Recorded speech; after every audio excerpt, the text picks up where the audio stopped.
Mwaramutse neza, igitondo cyiza mwe muduteze amatwi, turabakunda nkeka ko namwe mudukunda. Ni tariki ya 4 z'ukwa 4 2024, twamanje twabasuhuza. Ubu tugarutse muri studio ngo tubaheye amakuru menshi meza kandi adasanzwe. Iki nicyo gihe cyo kudutega amatwi namwe mukaduha inkunga. Turaje ngo tubahe amakuru menshi mwari mutegereje. Kubw'ibyo reka dusubire ku kibuga cy'imirwano, ni muri RDC cyangwa Congo.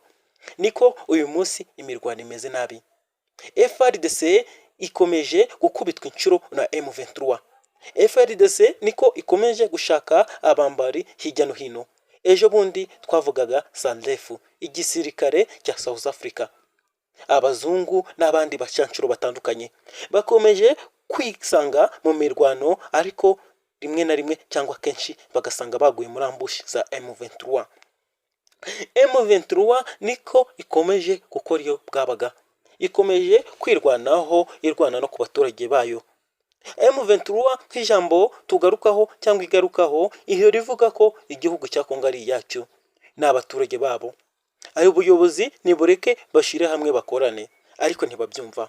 Niko bakomeje gukubita inshuro FARDC babimura mu duce twinshi na twishi. Bakomeje gufata uduce dutandukanye umunsi ku munsi.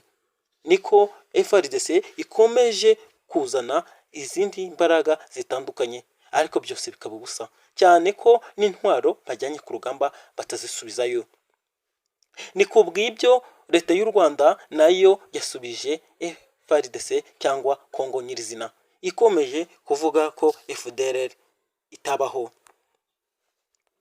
Ibyo byanditswe na Ale Mukurarinda, yabivuzeho, usibye ko guverinoma y'u Rwanda muri rusange ibivugaho.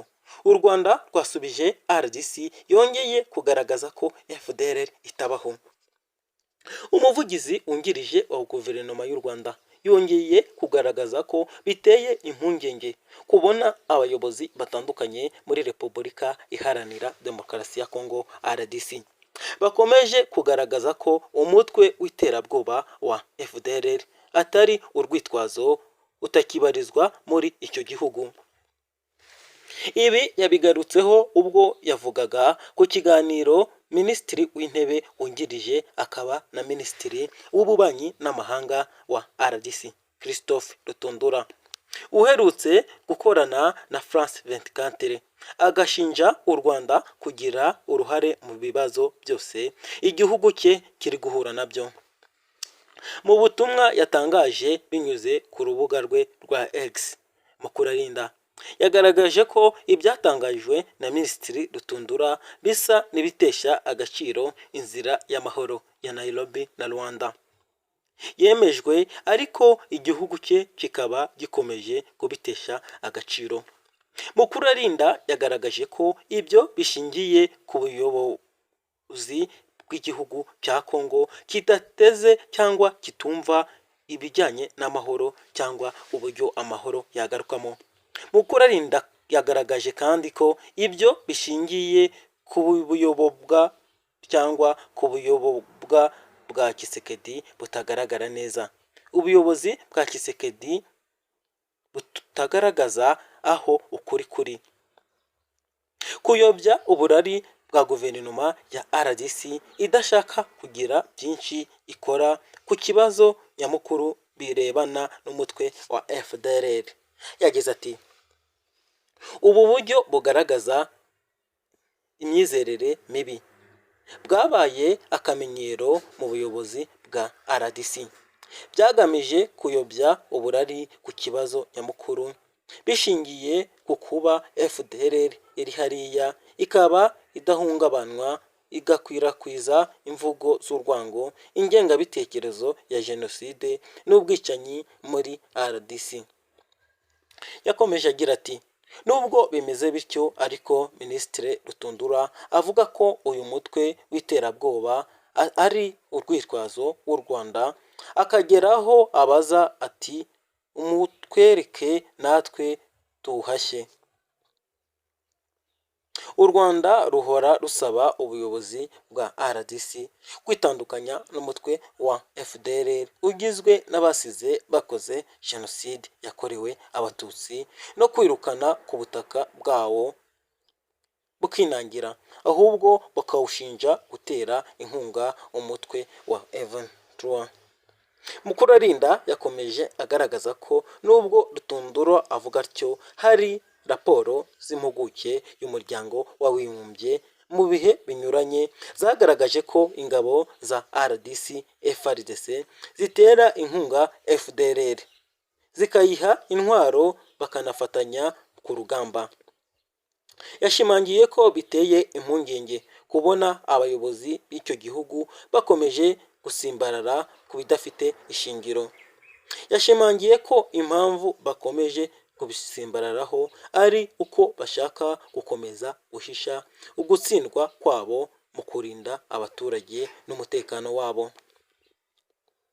Yakomeje agira ati biteye impungenge kumenya ko abayobozi ba RDC bakomeje gutsimbarara ku mvugo zabo zikomeje kandi zidafite aho zishingiye, zidafite ishingiro cyangwa ibikorwa bidafite agaciro, bagamije gukomeza guhishira ugutsindwa kwabo nk'abayobozi ba politike badashoboye guharanira umutekano w'abaturage. Yagaragaje ko guverinoma y'u Rwanda ishyigikiye amasezerano y'inzira y'amahoro ya Nairobi na Rwanda, asaba ko imvururu zo mu burasirazuba bwa Kongo zakemurwa mu mahoro. Ale Mukurarinda yashimangiye ko biteye impungenge kandi ibyo bintu bitifuzwa muri aka karere mu gihe byagirirwamo uruhare na ba nyirabyo. Niko inkuru ikomeza, turacyabaha amakuru gusa ariko ku bw'ibyo muri Kongo abantu bakomeje gukubitwa aharenze inzega. Nabahe ni FARDC, niko M23 ya Karungu. M23 ikomeza kurwana, kwirwanaho inarwanirira abaturage bayo. Gusa Tshisekedi we ntakozwa iby'amahoro. Tshisekedi ntashaka amahoro hagati y'u Rwanda nawe ubwe nyirizina. Ubwo adashaka amahoro niko akomeje gukubitwa aharenze inzega. Akomeje gushora abasirikare ku rugamba ariko barabica umunsi ku munsi.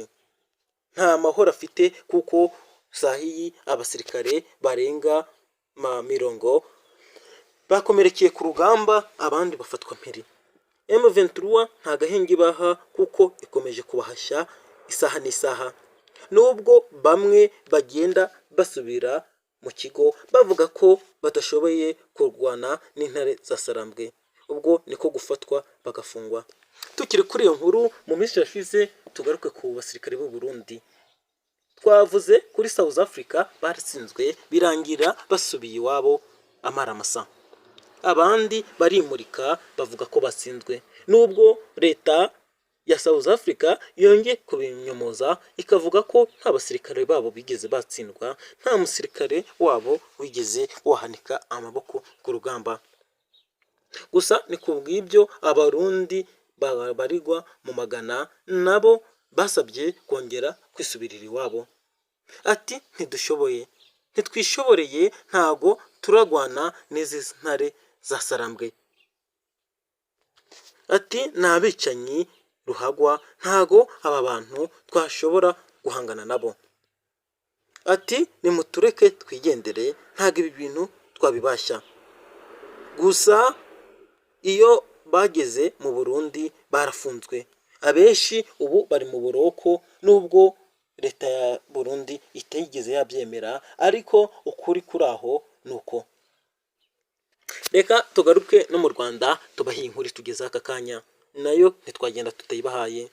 RIB yafunze abakoresha inzoga cyangwa inzoka n'ibindi bisimba mu rwego rwo guhabura abaturage. Iyi nkuru imeze ite? Nayo dukurikiye tuyiguhe mu ncamake. RIB yafunze abakoreshaga inzoka n'akanyamasyo mu buriganya. Urwego rw'igihugu rw'u Rwanda rw'ubugenzacyaha RIB. Urwego rw'igihugu rw'ubugenzacyaha RIB rwafunze Kayitare Joseph, Mutajiri Kikaka Innocent na Mazimhaka Bertrand, bakaba bakurikiranyweho ibyaha birimo gutunga no gukoresha inyamaswa zo mu gasozi, bakazifashisha bayobya banatuburira abaturage biyita abapfumu. Gusa abarimo abaturage baraje baza kubivuga bakimara kwambugwa kubera ibyo bijejwe batabibonye, ariko bavuze nyuma ari uko babona ibyabaye ntacyo byafashe. Aba bafashwe bizezaga abantu ko bafite imbaraga zidasanzwe zibafasha kugarura ibyabo byibwe cyangwa kubavura indwara zitandukanye. Bafungiye kuri sitasiyo za RIB za Nyamirambo na Nyarugenge, kandi ntabwo ari ubwa mbere bafungiye bene ibi byaha. RIB irashimira abatanga amakuru kuri ibi byaha, inanashishikariza kuri buri wese kwirinda kwishora mu bikorwa nk'ibi kuko bigira ingaruka ku buzima bwa muntu n'ubukungu bwabo muntu. Turabakunda, nkeka ko namwe mudukunda. Hari andi makuru cyangwa hari ikindi gitekerezo